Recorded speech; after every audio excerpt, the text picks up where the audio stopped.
if I detailed all of their credentials, we'd be up here for most of the time we have allotted. So we'll just have kind of a brief introduction of everyone.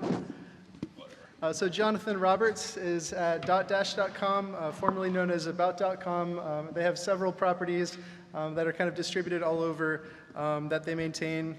Claudia Perlich is the chief scientist at Distillery, an adjunct at NYU's Stern School of Business, an advisor at Data Society Research Institute.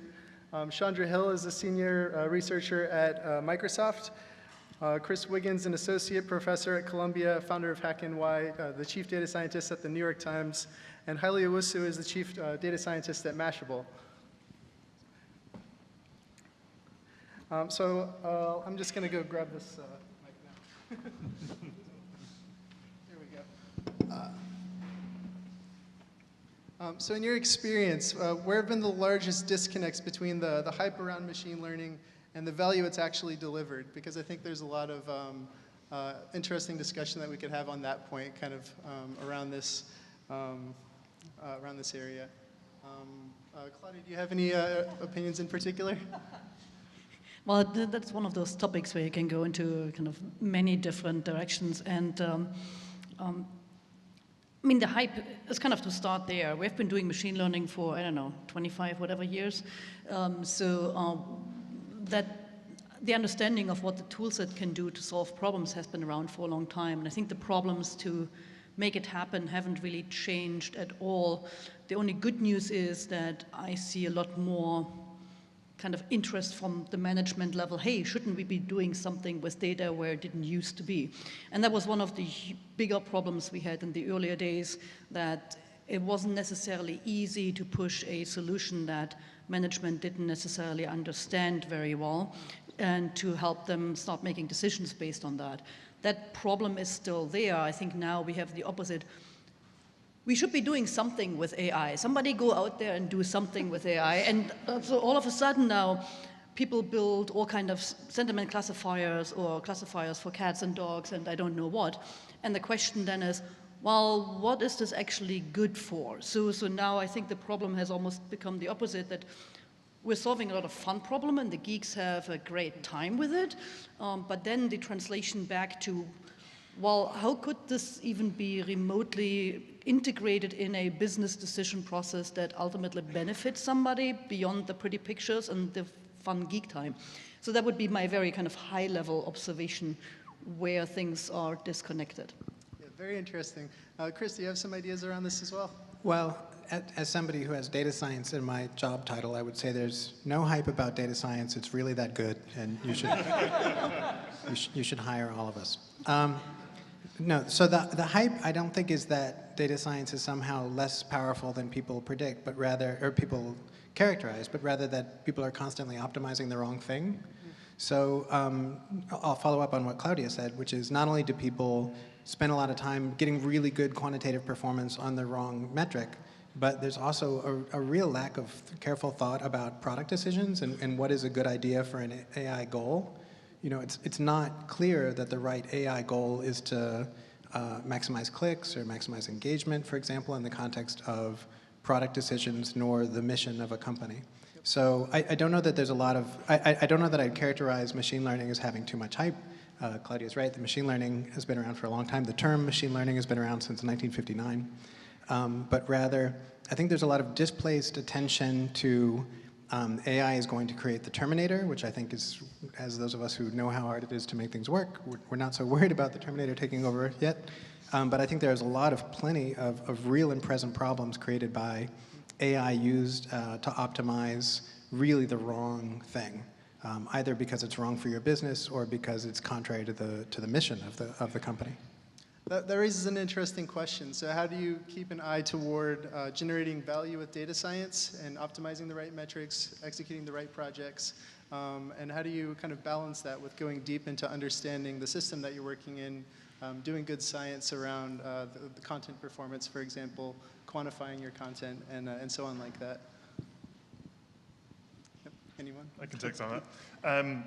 Yeah, I think to Chris's point and also Claudia's, the key here is actually going after the right thing, right? And machine learning will rarely tell you what the right thing is. That's just a science problem, actually, to begin with, to try and give people insights into what's going on, why it's going on, what kind of features could possibly be important, and then what you should actually make a decision about as a business. I think one of the big risks around the popularity of machine learning as a concept and as a kind of dinner table discussion among CEOs right now is that machine learning is now data science, and therefore all data science is machine learning. And so they've kind of forgotten that a large part of this is just science, like applying thought to a problem and figuring out what the answer could be. And when you have machine learning with no direction applied to it, then you end up in these issues of optimizing to the wrong KPI or optimizing blindly and kind of going off in a wrong direction. And so it's something that we actually try very hard to do, which is segment the two types of problem quite cleanly for the management, so they know what types of problems fall into which bucket, and so they're not trying to use a big shiny hammer where everything is now a machine learning nail. Shawndra, do you have a... Sure. So just as a bit of background, so I spent a lot of time as a faculty member kind of researching things that I was personally interested in and I thought the research community was interested in. I'm now at Microsoft in a company, and what becomes increasingly important is to work on projects that product groups and managers actually care about. And so you cannot kind of sit in your own bubble and just kind of dream up problems because the data exists, because the reality is that data exists, right? We're overwhelmed with data, but it's really important to really be in tight communications with leadership and making sure that you understand, one, what their pain points are, two, what their objectives are, and three, kind of what their timeline is. Because another thing that happens with data scientists often is that you kind of have a 6-month time horizon, but people making decisions have a 2-month time horizon, right? And so all of those things, I think, become really important, and making sure you're not kind of operating in a bubble and working with whoever leadership is who's making decisions and knowing what their pain points are. So that's interesting that the time horizons can be so different. So that's another interesting kind of direction that we could go. How do you make sure that the time horizon to do good science aligns with the time horizon for business deliverables? Because it's a fast changing environment.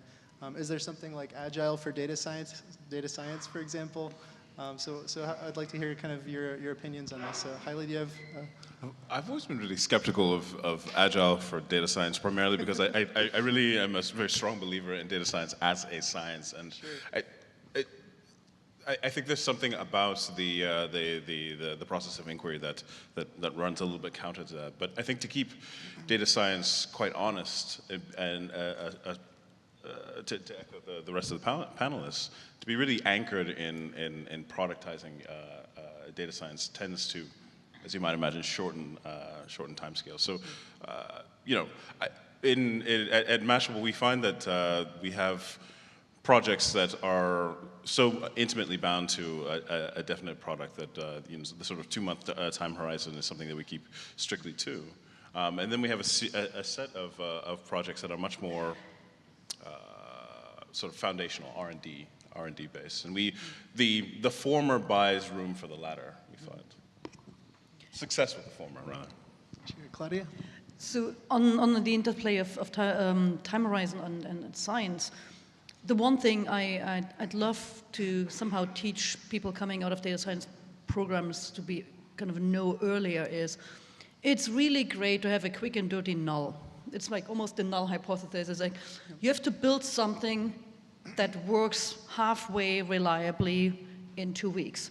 Can we please not start with deep learning? But hey, maybe you have some other quick idea of what you can actually, and you also have a baseline for what you have to beat and how much this additional complexity that you put into not just building this thing the first time, but because then some engineering team has to maintain it, right? So having a fast solution that is robust but simple, and then the science being the hypothesis, how much better can you get reliably on top of that? And that you can take a little bit more time for, and then it's a business decision, is it worth it? But it doesn't have to be fancy right out at the get-go. It can actually be quite simple, and that's really a great product and still part of science, because you need to have a baseline. Chris, did you have a comment? Sure, if you don't mind me jumping in, because I know Haile would like to say something as well. you were- I believe that words have meaning. So, agile, it's worse than big data now. I have no idea what somebody. I have no idea what somebody But means. there's that very 90s looking website with the 12 principles and then the... Yes. Yep. So I'm also quite orthodox when it comes to things like when there's a clear etymology for a thing, let's go and see what those people were talking about. So let's go look at that website. It had 4 principles for what it means to be agile. And those principles, I don't think anybody would argue with, including like interaction with the person you're working with, like prioritizing interactions with people rather than JIRA tickets. Totally down with that, if that's what you mean by agile. If you mean JIRA tickets and like weekly scrums, I'm not so sure, because God knows what sort of cult I'm buying myself into. Okay, sorry. I'm gonna go. I've already had 2 coffees. I'm gonna go off in a rant. Yep, he's going. Let me come back. The question he asked was, is there such a thing as agile for data scientists? Yep. So our group at the New York Times, we're fortunate to have people who really try to build data product. So for that, I'm totally into agile. When somebody says, oh, we might have this interesting idea, maybe we should sprinkle some data science on it, I'm like, no. If you're willing to have weekly interactions with us and make sure that we're building the right thing and make sure that you stay engaged, then I'm willing to work with you because I believe in interactions with people and regular iteration. So actually, I'm totally down with having agility in data science if I get to define what agile means. And I actually like that website, right? It's got 4 principles that I think are pretty inarguable. Yep. Sorry, Haile, you were... I can't beat that. I was actually just going to follow up and ask Claudia whether, in your experience, the kind of null result or the simple baseline was primarily set up by the data science team, or it's sort of determined what the minimal version would be is primarily a business decision. My experience is that the question is really how data science savvy your product or lead of product is and whether they have that judgment call. In our case, they came from engineering and they tended to over-engineer the ETL process. So I think that was actually the most senior data scientist who had tried to solve a problem like this and stumbled into all of the problems when you try to build the big, like perfect solution. So it's almost like, the oldest data scientist in the room who comes up with the simple solution to the problem. Typically because they have experience with product before and they have been through numerous rounds of trying to build something agile or not. And so that's kind of the experience they bring to the table. Yeah, I'd also add to that, when you do the simple thing, you usually find out that your preconceived idea of what you were going to find is completely wrong. And if you go and build the over-engineered solution, you may never spot that you were wrong because it's very hard to figure out what's going on inside those systems. And I think the other piece that we've kind of touched on a little bit, but we haven't really got into, is data science teams don't live in a vacuum, right? They live tightly coupled to a data operations or a data engineering group. And Agile helps that collaboration a lot, right? Or some Agile structure, some like structured communication that means that you're not just walking in and saying, oh, I need this like 0.5 terabyte of data and I need it to be this responsive and I need it by tomorrow because my deadline's tomorrow, right? And then your head of data operations should take you out back if you do that to them.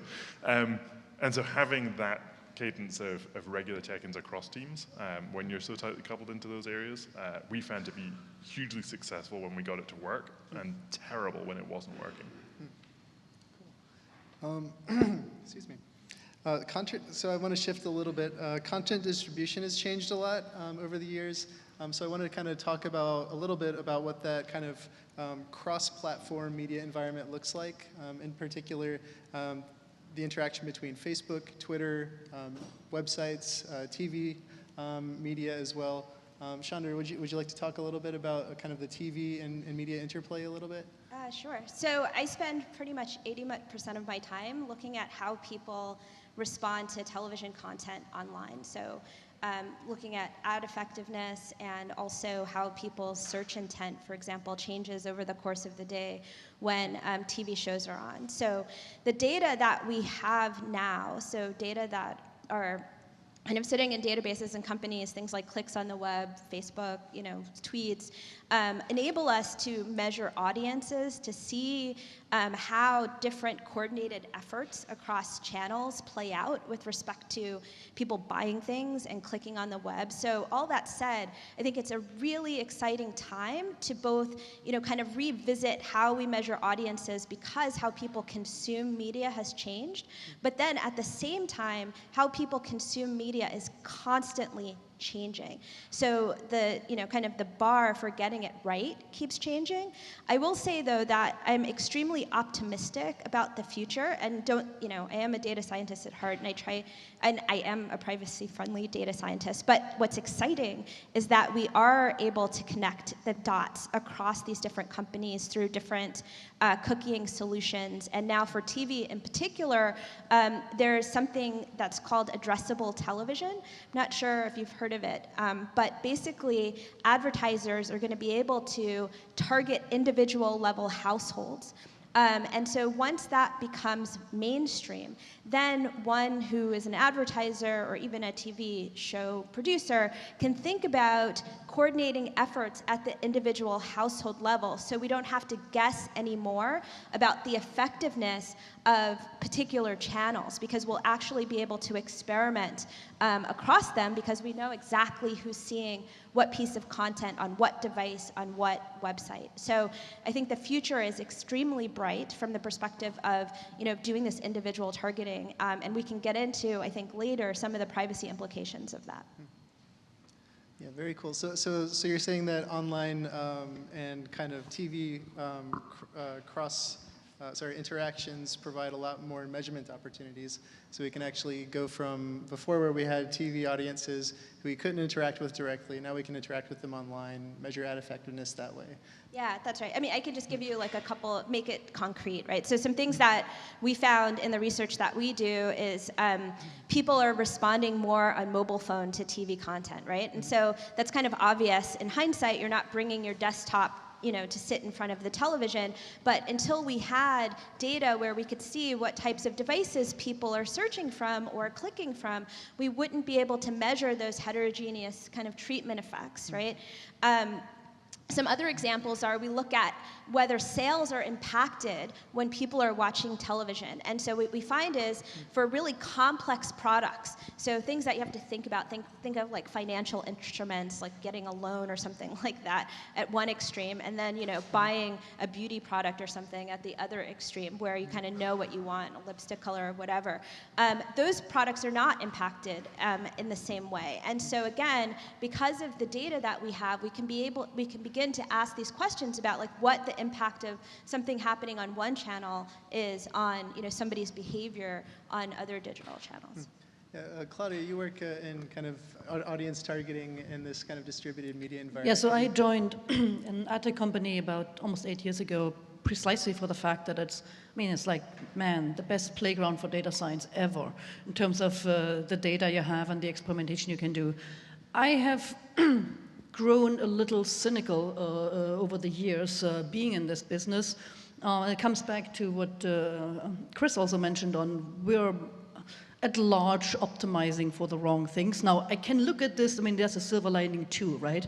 You can look at this as being the modern day Robin Hood transferring money from the rich brands to the poor publishers, and nobody gets hurt in the process because we haven't figured out really how to manipulate people into buying stuff they don't need. The issue remains that it all depends on the measurements in place and the incentives that people have to act. So the measurements right now aren't really at giving me any kind of credit for changing people's behavior.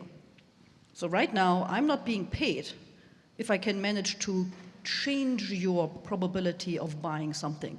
I'm just being paid for predicting that you would buy the stuff, whether I show you an ad or not. And so there are a lot of artifacts that come out of this scenario of misaligned incentives in combination with really, really good machine learning. I'm not sure if it's still the case, but it used to be when you watched a series on Hulu, you would get the same spot for dog food 20 times in a row. Remember this? Now, who in their mind could think that this is a good idea? Seriously, who could possibly believe this is a good idea? Eventually, you would get this little box, is this ad relevant to you? And even if you had 3 dogs running around hungry, starving in your place, you would say no in the vain hope to get anything else, right? Now, again, why is that? It's because they were measuring video as in audience. And guess what? I'm the same middle-aged soccer mom every single time you show me this ad. So I'm counting as a good every single time you show it to me. And so these are the kind of tensions that come when you have the wrong things to optimize for with good or bad data either way. And so as much as I agree with Shawndra that the data is incredible and all the things we can do, the industry itself isn't in a great state of really taking advantage of it the right way. Cool. Chris, do you have any comments on that? Gosh, there's so much to work with there. I will agree with Shawndra that the future is bright for hyper-targeted advertising. I will not agree with Claudia that there's a plausible Robin Hood model, given that 90 cents in every digital dollar is not going to the poor publishers, it's going to 2 platform companies. And those platform companies are doing a good job with hyper-targeted advertising. And I will agree with Claudia that, in part, there's a prediction prescription problem with the way people spend money that, like, we all we as a species have gotten pretty good at predicting what's going to happen in the absence of treatment from observational data, which is sort of the supervised learning problem. It's much harder to explain to people that that's not actually what they want. What they actually want to know is, and it was implicit in something Shawndra just said. She almost said conditional average treatment effects. She's getting at the fact that there is a whole literature in, well, you know, right, in causal inference, right? So like, we're just getting to the point that most marketers, like the people who are actually like feeding the beast with their money, are understanding the quantitative aspects of predicting things. It's going to take a while before we get people to understand that predicting what's going to happen in the absence of treatment is different than prescribing what is the optimal treatment. For example, you don't need to see that dog food advertisement anymore. So there's a lot to think about there. And to get back to your original question, Adam, you know, if you think about like the flow of information on different platforms, Twitter, Facebook, what have you, I don't think you can really think about that without thinking about money. Because it is the business model of the attention-driven economy that's completely upended the way our relationship with, as a species, our relationship with information in the last 15 years. It's just changed everything. And that's really what's driving product decisions at Twitter, product decisions at Facebook's, targeting decisions at those 2 companies, or I'll throw in Google there, just since it's Google and Facebook that are eating the lion's share of all digital advertising. The business model of these platform companies is really something you need to think about centrally, rather than enumerating the long list of, you know, Snapchat du jour or whatever the next year's Insta-Face will be. It's really the choice of business model that's driving these product decisions and changing the way we all interact with information. Cool. Haile, do you have any comments? So, sort of a slightly different answer to your question about the way that the distribution, the variety of distributional outlets for content has changed the business. I think one of the things that's really intriguing for us when we're making content recommendations is that, you know, for a publisher who has to service growing audiences on Facebook, Twitter, Snapchat, you know, email, WhatsApp, you typically have finite editorial resources.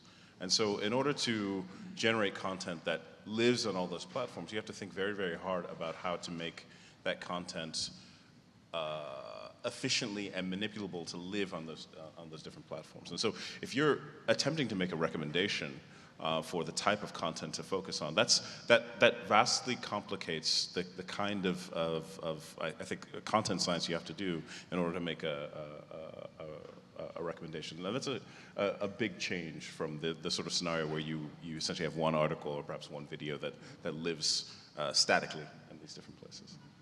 Yeah, and Jonathan, the problem's even more complex for you because there's so many different properties, right? Well, okay, so we have about 6 different big properties at the moment. There used to be 1,000 different subdomains that had existed since around 1996. We're a year older than Google, so when we're talking about like long baseline data on the internet, I think we're one of the few companies that actually has that. And my answers are going to be completely opposite to everything else that's just been said up here, because for us, when you look at that data, you find that the questions people ask don't change. Like the country hasn't actually changed what it cares about or what it needs to know or what information it's looking for. The way in which those questions are asked has changed. Right, so if you look at all the health concerns that people have around all these different health topics, and you look at the percentage distribution between each of those topics over time, it's remarkably stable. Right? Year on year, month on month, week on week. So you can actually predict what people are going to care about tomorrow. Right? And you can actually say, today, how is today different from a normal average day? Right? And you find that actually, generally, there are only like large world events that change what people actually care about for the kind of content we provide. Right? And I think that's the key difference here, because as Haile mentioned and Claudia mentioned, like, putting the right content in front of somebody and what they read at a particular point in time is a content recommendation problem. Can you elaborate Ad targeting on is what the type same. of content it is you're... Sorry, yes. So we tend to answer problems that you need a solution to, right? So from how do I paint my deck, to how do you roast a chicken, to what do I do if I have psoriatic arthritis, to where should I go to eat the best food in Memphis. Like these questions where you actually have something that you are challenged with that you need an answer to, right? And people don't generally go on Facebook to do investigative research into the psoriatic arthritis, right? So it's a very different mindset as to what you're trying, well, they really shouldn't. It's a terrible idea. And so it's a very different mindset you're dealing with at that point in time. And we actually tried a bunch of different ways in which we put content in front of people, and we tried kind of click-based, viral, lift-based recommendation algorithms, and found that they just didn't work for us at all. Like people don't care about like the shiniest carburetor on a car site. They want to know how to fix the problem they've got with their car. And that's also true for engagement with advertising for us. And so actually, in that particular case, the mindset you're in is something that you have very little data on. Right? You can have the cookie history of these people all the way back, and you still have no idea what happened in the real world 5 minutes ago that caused them to have this problem. But you can see everybody else who's had that same real world problem that's taking them to that point. So actually knowing who they are right now is far more important for us than knowing who they were in the last like 3 to 6 months and building up like full user tracking over that time period. It actually was far more successful. I want to go back to something Chris mentioned a minute ago about the kind of statistical causal distinction and whether that's incentivized to measure it properly. To measure causal effects properly rather than statistical effects, and to use causal effects rather than statistical effects. Does anyone want to kind of give a basic description of the problem and kind of explain what you think the status of it is currently? I'll just say that it's old. I mean, Sure. So R.A. Fisher, unsolved still though, right? I mean, R.A. Fisher, you know, the Fisher from whom we derive a lot of our statistics from 100 years ago, spent the better part of his latter career as a consultant for the tobacco industry, trying to convince people that not that smoking caused cancer, but that cancer caused smoking. So when you just observe people doing what they do, it's very difficult to figure out causality, as I like to say. And so we do this we can do this all the time now as data scientists. We can watch many attributes of people. We can see what they do, just observing what happens. And then we can figure out, well, these are the behaviors that are correlated with the thing that you want them to do or you want them not to do. But correlation is not causation, although causation does cause correlation, which is why they're correlated. So it's a long-standing problem. As far as whether or not it will change, again, the main source of information, the main source of money and fuel for most of this is marketing. So if marketers are interested in rigorous attribution, then they will be interested in causal impact models. So once we get to the point that we have a bunch of PhDs in causality who are making marketing decisions, maybe we'll get there. Until then, it's good times. It's good times. It's good times for the advertising model, because marketing people are very rarely quantitatively rigorous about attribution. And there's strong positive biases, right, in the effects you would measure from observational data. As Claudia was illustrating. Sure. Yeah. So I wouldn't quite go as far as to say, in my opinion, there's like a bipolar attitude towards causality. They are the small companies whose survival depends on them actually making it in the market. They care an awful lot about causality. And they're the big brands who have been doing this for the last 100 years, and their status quo and stuff has always been done this way. And they will certainly have some lip service to causality, and they will hire Nielsen to measure causality and so on. But it remains on kind of that very flat top line, don't scratch too deep in the surface, where even the official players in the measurement market, I would say, are constantly incentivized to overstate the causal impact over the correlation. And I've observed that every time we're being measured, I promise you, I didn't have that impact. I mean, I love it, but I promise I didn't do that well, because they continue to mistake very, very good targeting for causality. And it has become an issue in the sense that it's a data disparity problem. I have much better data, therefore I can predict the organic propensity. You can't match it. You can do all propensity matching you like all day long. If your data isn't as good as mine, your estimates of the propensities aren't as good, and everything I do will look causal. So even if they are trying, I mean, even if they were to try, the data disparity puts them into a really problematic position, and that means that only Facebook can measure Facebook's impact. Now that's a problem too, right? So now you have a huge incentive problem. So I think it's not for the lack of wanting. I think there are other issues at play as well. All of these platforms are monetarily incentivized to overstate their data. Facebook every now and then, I think a year ago, they're like, whoops, we've actually been giving you by a factor of 2 inflated all of your video metrics. Last week, Twitter said, oh, we've been overestimating by 2 or 3% the MAUs for the last year. That's not even causal. Okay, but there's not a lot of rigor, and again, there's so much money being made in the advertising model. It's not real clear that people are incentivized to do this accurately. Sorry, Shawndra, you were going to say. We don't have a lot of time left, so I wanted to get Shawndra's comment and then take some questions from the audience.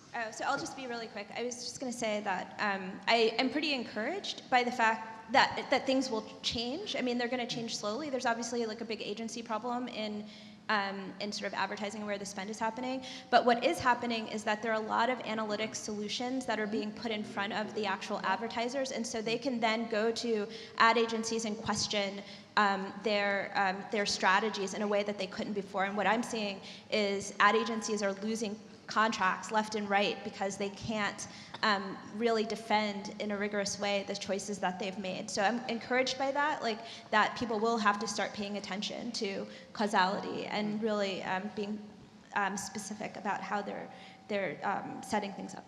Awesome. Thank you. 1 or 2 questions from the audience? Sure. Wait for the microphone, sorry.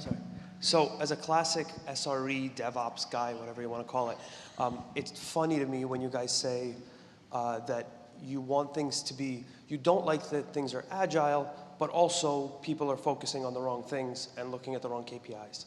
And the problem is that, at least with my experience, is that you need the agile process, you need quick iteration loops, and you need to have open communication, which agile allows you to do, so that you can recognize the correct KPIs. And you need to create those MVPs. Otherwise, you're going to just be in that ivory tower science mindset all the time, right? So how do you actually gain value out of what you're trying to do without kind of using a more structured organizational approach? Who said they didn't like Agile? Yeah. I expressed, I think, the largest amount of skepticism. Right. I didn't, however, express skepticism about the idea that you need a close communicative iterative process to steer away from the worst excesses of the ivory tower scenario. I do, however, think you do need the ivory tower scenario to do the science part of data science, which is particularly important for the types of problems that we certainly encounter in media, which are oftentimes deep and of this sort of causal nature, where you have to do some novel research in order to make progress. Back there. I think that we spend a lot of time, I've been in ad tech for more than a decade. We spend a lot of time collecting lots of data and putting it in various places and kind of forgetting that it's data about individuals. And we're finding that we're in an environment now where there are more and more people who are interested in taking this data and using it to influence us for their own agendas, not for marketing per se, but for less socially responsible reasons. What do the people on the panel think about the threat that this big pile of data we've collected poses to our society? I think we're not raising young data scientists with a background in ethics enough, and I think that just like any other profession that has impact, as data science continues to have more and more impact, you'll see a small subset of faculty injecting ethics into their education. I agree that we're not particularly good, but I also think that even if a new minted data scientist with a big ethical position goes into the real world and is told what to do, I'm not sure how much of a dent it's going to make. So I think it's important to have and keep an eye out for this. I think it becomes a data literacy problem for all of us as we interact with these systems that provide us information and news. Our ability to understand how they got there and how much trust you can or cannot put into those, I'm not even sure it's truly a data problem. I think some of the influencing activities around fake news and politics, we would have with or without data about people being stored. It's just, it becomes an artifact, the histories of the real time. So we as a society haven't really learned how to deal with systems that can predict what we like to see very well. So we need to learn how to interact with it and make it a little bit harder on ourselves and sometimes read something we probably don't want to read. Yeah, and again, it's not a new problem. It's, if you looked at like newspaper stands in the 70s or the 80s, there was a lot of stuff on the front of those papers that was fake, right? It's just now we have the ability for those things to go viral and be put in front of a very large number of people very fast. And that gets to the kind of the misstructured incentives of, like, Facebook has a good incentive to give people like a direct intravenous injection of sugar that they want to read, even though they kind of believe it's probably not right, because that's great for Facebook's business model and it keeps people very engaged, right? And a lack of understanding of exactly what extra implications that extraordinarily powerful viral engine has inside that system puts us, I think, squarely where we are now. Yeah, I just want to add two things. So first, I think with any technology, you kind of have to question what are the sort of positive aspects of it and what are the negative aspects of it. And we're collecting this data and using it for a lot of really positive things, whether you look at sort of applications in healthcare, education, or otherwise.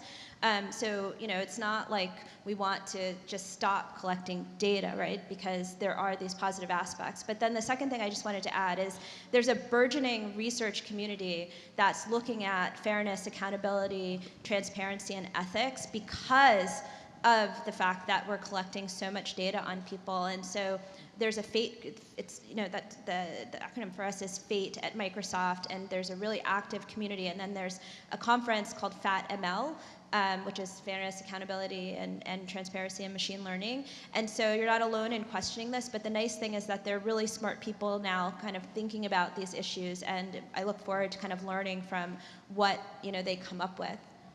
Yeah, it's an incredibly important topic. I wish we had all day to go into it, but we'll have to end the panel here.